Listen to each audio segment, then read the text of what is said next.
지금 사경이 지금 보이네. 그럼 하나님 지금 휴대폰을 하세요?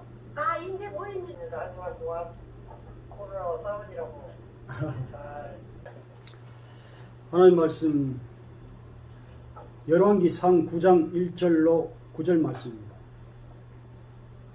열왕기상 9장 1절로 9절 말씀. 솔로몬이 여호와의 성전과 왕궁 건축하기를 마치며 자기가 이루기를 원하던 모든 것을 마친 때 여호와께서 전에 기브온에서 나타나신 같이 다시 솔로몬에게 나타나사 여호와께서 그에게 이르시되 내 기도와 내가 내 앞에서 간구한 바를 내가 들었은즉 나는 내가 건축한 이 성전을 거룩하게 구별하여 내 이름을 영원히 그곳에 두며 내 눈길과 내 마음이 항상 거기에 있으리니 내가 만일 내 아버지 다윗이 행함같이 마음을 온전히 하고 바르게 하여 내 앞에서 행하며 내가 내게 명령한 대로 온갖 일에 순종하여 내 법도와 율례를 지키면 내가 내 아버지 다윗에게 말하기를 이스라엘의 왕위에 오를 사람이 내게서 끊어지지 아니하리라 한대로 내 이스라엘의 왕위를 영원히 견고하게 하려니와 만일 너희가 너희의 자손이 아주 돌아서서 나를 따르지 아니하며 내가 너희 앞에 둔 나의 계명과 법도를 지키지 아니하고 가서 다른 신을 섬겨 그들을 경배하면 내가 이스라엘을 내가 그들에게 준 땅에서 끊어버릴 것이요 내 이름을 위하여 내가 거룩하게 구별한 이 성전이라도 내 앞에서 던져버리리니 이스라엘은 모든 민족 가운데에서 속담거리와 이야기거리가 될 것이며 이 성전이 높을지라도 지나가는 자마다 놀라며 비웃어 이르되 여호와께서 무슨 까닭으로 이 땅과 이 성전에 이같이 행하셨는고 하면 대답하기를 그들이 그들의 조상들을 애굽 땅에서 인도하여 내신 그들의 하나님 여호와를 버리고 다른 신을 따라가서 그를 경배하여 섬김으로 여호와께서 이 모든 재앙을 그들에게 내리심이라 하리라 하셨더라. 아멘.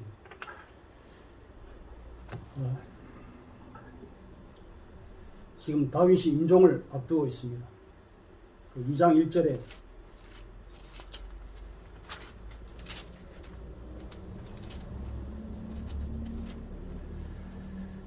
나는 지금 모든 사람이 가는 길로 간다. 이렇게 하면서 지금 죽음을 맞이합니다. 인간은 누구나 죽습니다. 그런데 누구 손에 붙잡혀서 어디로 가는지 그걸 우리가 미리 좀 생각해 둬야 합니다. 어제 한 대학교 앞을 지나오는데 학교 교문에 이런 구절이 새겨져 있었습니다. 너는 청년의 때에 너의 창조주를 기억하라. 전도서 12장 1절 말씀인데 우리가 살아 숨쉬고 있을 때 그렇게 하게 하시는 하나님을 인정하지 못하면 생명을 주신 하나님 앞에서 온전히 거두어지지 못하고 바깥 어두운 곳에 내어 쫓기게 될 것입니다. 그런데 그 교문 앞을 지나가는 애들 하고 다니는 걸 보니까 과연 쟤들이 저 말씀을 의식하고 묵상하고 다니는지 그게 좀 의문이 되긴 하더라고요. 그래서 다윗이 아들 솔로몬에게 마지막 부탁을 하는데 2장 3절에서 4절에 여호와의 명령, 그 법과 계명과 율례를 잊지 말아라. 그러니까 그리스도를 통해서 영혼 구원하시려는 그 생명의 법을 따라라. 그렇게 간곡히 부탁을 합니다. 근데 3장 1절에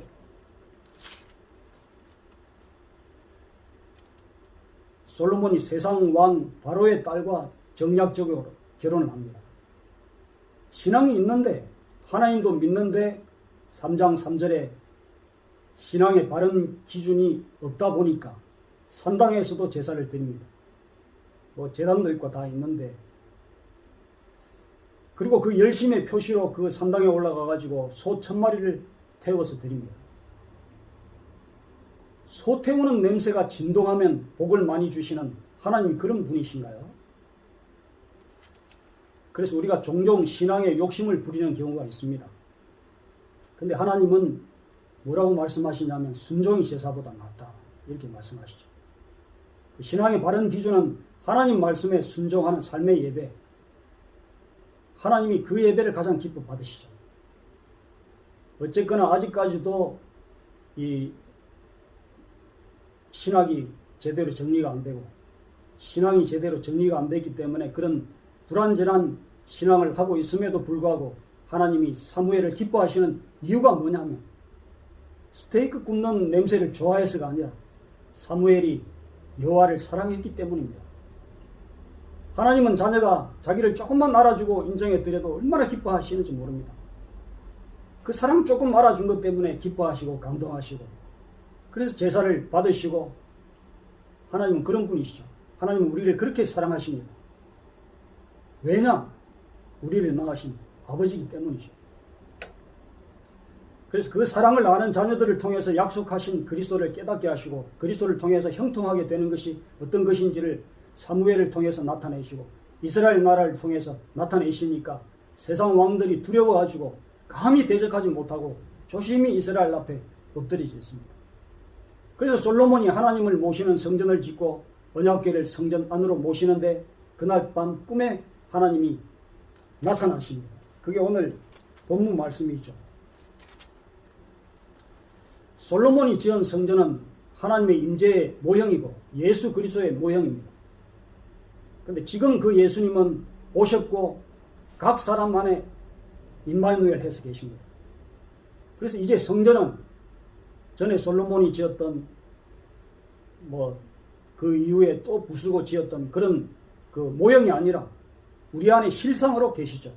그래서 각 사람이 바로 하나님을 모시고 있고 담고 있는 하나님의 성전입니다. 그 성전의 역할이 뭐냐? 오늘 3절에서 거룩하고 분별된 것이다. 왜냐? 하나님의 이름, 하나님의 존재, 하나님의 인격, 성품, 뜻, 그 계획이 거룩하니까 내 이름이 너희 안에 있으니까 내가 거룩하니까 너희도 거룩하게 되는 것이 마땅하다. 이렇게 말씀하시죠. 그 하나님이 내 심령에 새기듯이 임재하고 계신다면 우리는 세상을 따르지 않고 하나님만 따르고 하나님으로 행하고 하나님만 순종하게 되어 있는 그것이 그리스도인들이죠. 그리스도를 닮았다. 하나님을 닮았다. 하나님의 안에 함께 하신다. 머리끝부터 발끝까지 온통 그냥 하나님뿐이다.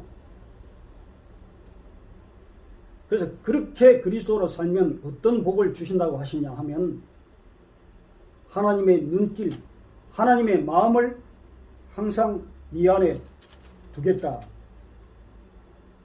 그렇게 말씀하시죠. 이게 복받는 비결입니다.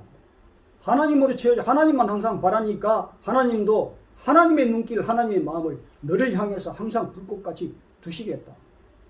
그게 복받는 비결이죠.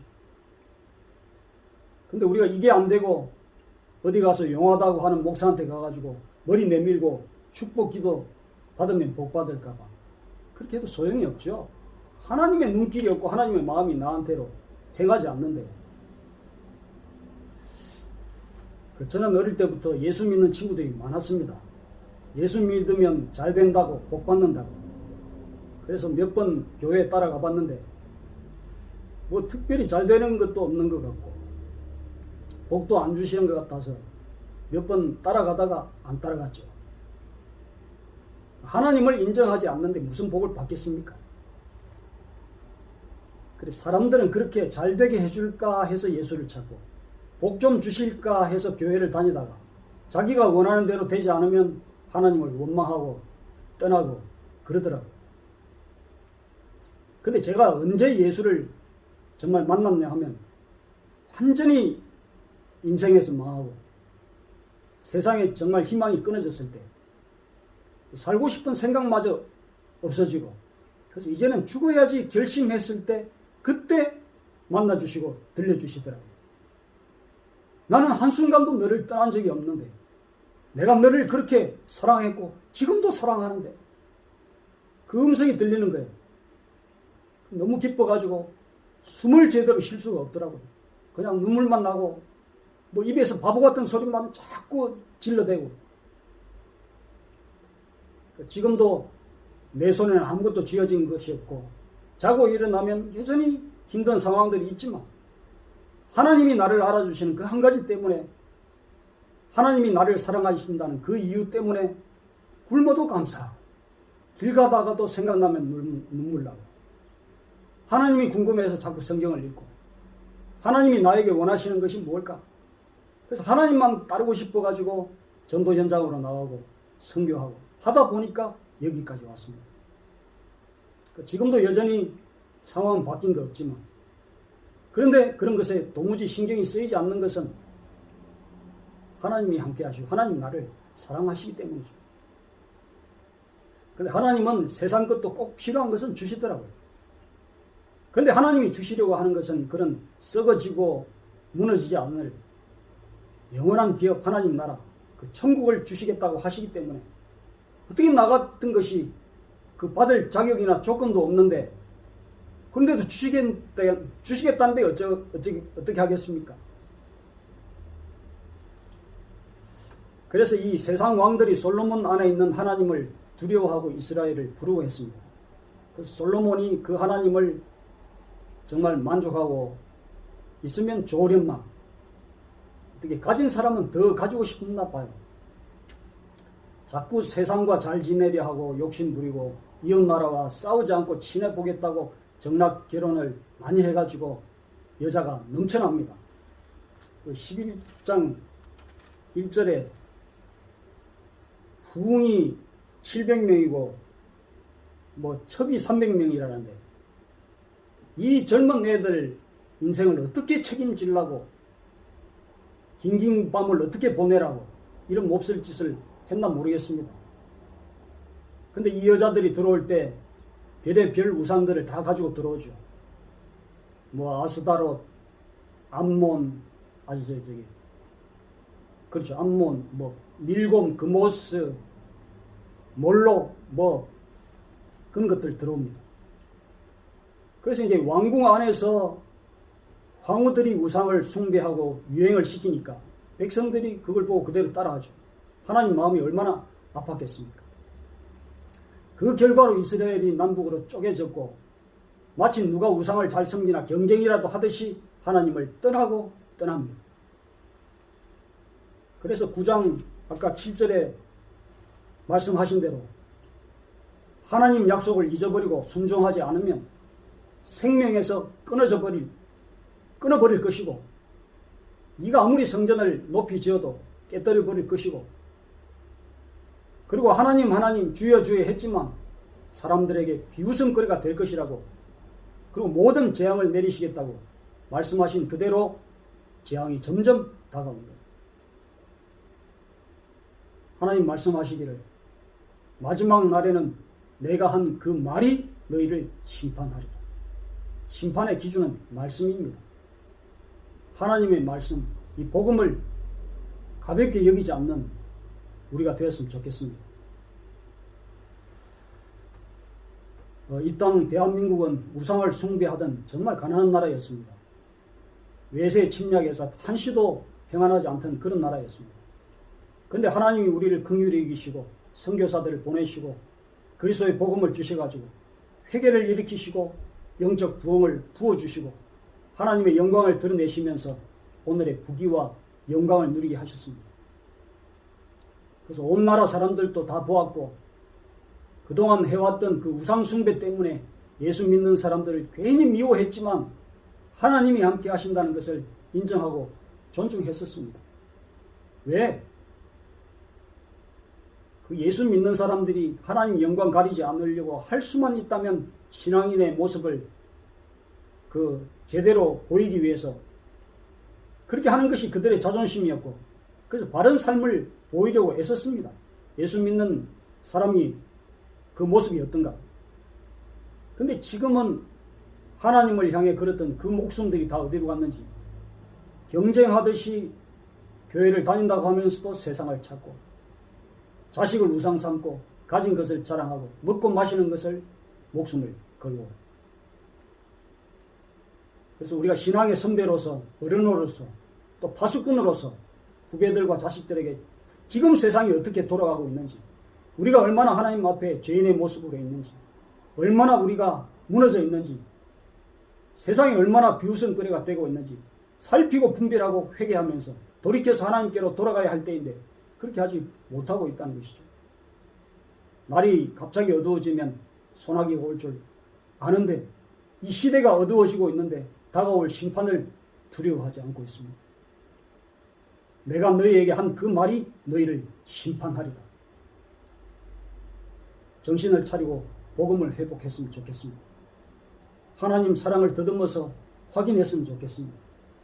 그것만이 내가 살고 자녀 살리고 나라와 민족을 살리는 길입니다. 오늘 그 약속하신 하나님 예수 그리스도 붙들고 나로 말미암아 죽어가는 영원 살리는 예수 그리스도의 충성된 종들이 되시기를 주님의 이름으로 축원합니다. 기도하겠습니다. 하나님 아버지 감사합니다. 부족하고 나약하고 어눌한 우리 가운데 예수 그리스도 생명으로 들어오셔서 이제 우리가 할 수 있는 것이 예수 그리스도 자랑하고 증거하는 것밖에 할 줄 아는 것이 없습니다. 그러나 그렇게 하는 것이 세상 어떤 지혜와 능력보다 살았고 운동력이 있어서 영원히 사는 권세와 생명의 길로 인도하시는 그 축복의 비결임을 알았으니 주님 이 생명길을 세상 모두에게 가르치고 깨닫게 하고 보여줘서 지금 죽어서 지옥길 가고 사망길 가는 생명들을 깨워서 함께 손에 손을 붙들고 주님 앞에 나아갈 수 있도록 주님 우리를 써주옵소서. 무엇보다 우리가 먼저 복음에 붙잡혀서 복음이 얼마나 우리를 기쁘게 하는지 복음 붙들고 실험하는 것이 얼마나 복된 것인지 우리가 먼저 체험하고 복음 붙들고 실험할 때 성령으로 우리 안에 들어오셔서 우리를 기쁘게 하고 감격하게 하고 우리를 놀라게 하고 영광스럽게 하는 예수 그리스도 주님을 인정하며 끝까지 주님 안에서 승리케 하여 주옵소서. 감사드리며 예수 그리스도 이름으로 기도합니다.